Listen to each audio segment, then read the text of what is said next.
Ditch the desk and unlock your Cognizant world from anywhere with your phone. First things first, locate your device's App Store. That's either the Google Play Store for Android users or the App Store for iPhone users. In the search bar, type Company Portal and hit search. Look for the app with the Microsoft logo, and often the Cognizant logo will be visible as part of the app's details. Make sure it is the right app. Tap on the Install button to download the Company Portal app. Once the app is installed, open it. You'll likely be greeted with a welcome screen or the option to sign in. Now, initiate the login process from available screen prompts, and more often than not, you will have to enter your Cognizant user ID. Proceed to enter your Cognizant password. Be sure to type it correctly. After entering your credentials, you'll be directed to the multi-factor authentication process. This is critical for security. Follow the on-screen prompts to complete the verification. The screen will lead to a one-time verification through an Authenticator application, or sometimes via phone call or text message.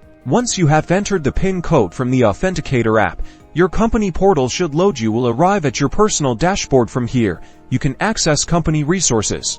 Congratulations, you're now successfully logged into the Cognizant Company Portal from your phone. Stay connected, stay informed, and work smart wherever you are.